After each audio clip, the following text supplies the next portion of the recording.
안녕하세요. 저는 1월 3주 동안 벌써 4억 이상 팔고 있는 업계 1위이자 쿠팡고트 캔입니다. 제가 두 번째 영상을 올리고 반응이 꽤 좋아서 다음 영상으로 뭘 올릴지 고민하다가 딱히 올릴 게 없어가지고 다른 사람들 영상을 봤는데 다 클리셰더라고요. 제 전 영상에 있는 내용이 진짜 전부라서 뭐 똑같은 내용 돌려 말하면서 또 올리고 그런 거 하기 싫어서 뭐 해야 하나 하다가 마침 제가 지금 실시간으로 스트레스 받는 일들이 있어서 이거에 대해서 얘기를 하려고 합니다. 이 일을 하다 보면 겪을 수밖에 없는 문제들, 즉 쿠팡 과일 위탁 판매의 단점에 대해서 얘기를 할게요. 바로 시작하겠습니다. 첫 번째는 정지입니다. 제가 쿠팡에서 판매를 하는 이상 쿠팡의 말을 거역할 수가 없습니다. 아무리 억울해도 운이 안 좋으면 판매 정지를 당하는 순간이 생겨요. 예를 들면 제가 여름에 복숭아를 팔았는데 몇천 개 중 단 하나의 복숭아에 개미가 나와서 2주 동안 판매 정지를 당했습니다. 검수를 안 하고 보낸 건 제가 아니라 거래처인데 페널티는 제가 받았죠. 이게 위탁 판매의 한계입니다. 그리고 이게 타이밍이 매출 볼륨이 엄청 커진 상태에서 정지를 당하면 타격이 진짜 커요.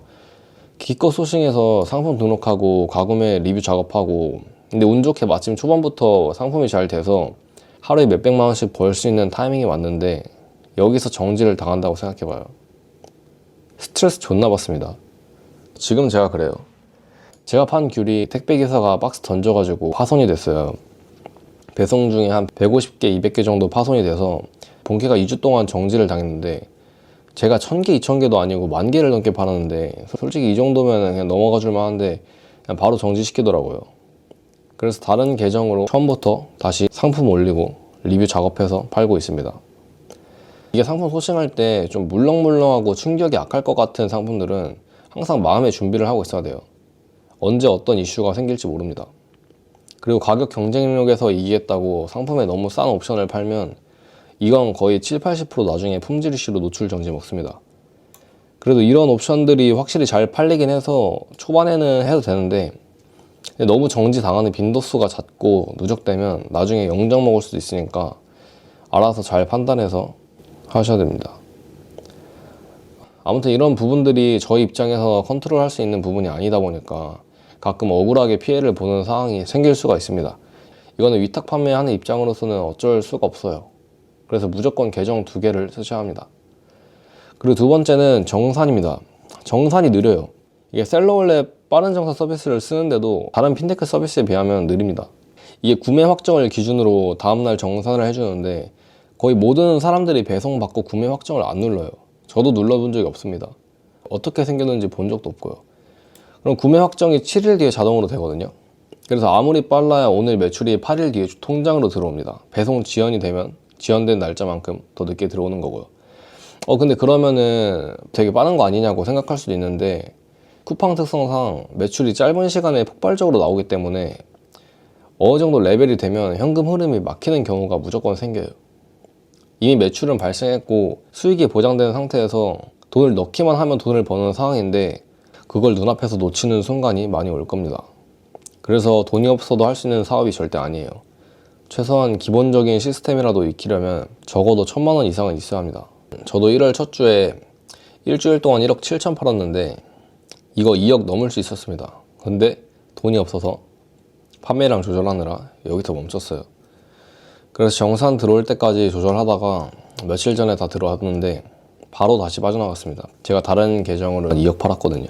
이것도 조절을 하고 있는 거긴 해요. 사실 제가 상품을 더 올리고 싶은 게 있는데 못 올려가지고 그래서 쿠팡 대출 서비스가 있었던 걸로 기억을 해서 이용을 해보려고 했는데 오랜만에 보니까 없어졌길래 직원분께 전화해보니까 지금 쿠팡 상황이 어려워져서 그게 없어졌다고 나중에 다시 한다고 하더라고요. 그게 되게 조건이 좋았던 걸로 기억하는데 아무튼 이렇게 돈이 없어서 돈을 못 버는 경우가 생길 수가 있습니다. 이 경우에는 이제 어떻게 해서라도 돈을 빌리거나 판매량 조절을 해야겠죠. 자, 세 번째는 CS입니다. 이게 저한테는 가장 스트레스예요. 이거는 진짜 그냥 겪고 봐야 돼요. 제가 많이 파니까 당연히 문의도 많이 오는 건데 너무 많이 와요. 그리고 정신적으로 존나 빡셉니다.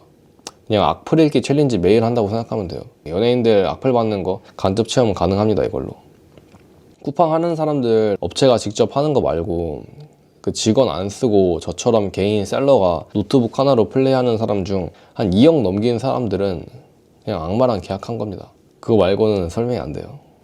이거는 나중에 매출 커지면 그냥 직원 쓰는 게 나아요.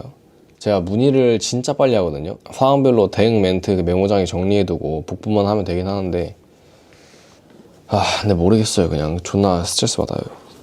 저 다음 달부터 직원 쓸 겁니다. 그래서 제가 호주에서 찍은 영상에서도 이 얘기를 했는데 혼자서 하기에는 많아야 2억이 딱 좋은 것 같습니다.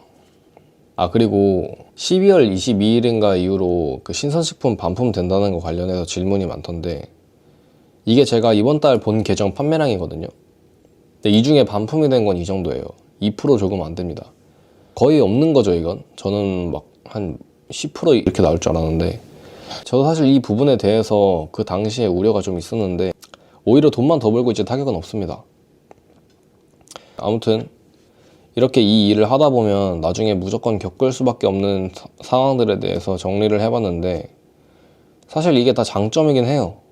그 위탁 판매의 한계라고는 했지만 위탁 판매이기 때문에 이렇게 효율적인 시스템으로 돈을 벌 수가 있는 거고 자기가 그만큼 잘하고 돈을 많이 벌고 있으니까 현금 흐름이 막히는 거고 CS는 당연히 판매량과 정비를 하기 때문에 많을수록 돈을 많이 벌고 있다는 정량 지표죠. 여러분들이 너무 좋은 얘기만 보고 들을까봐 이런 고충들도 있다는 점 말하고 싶었고요.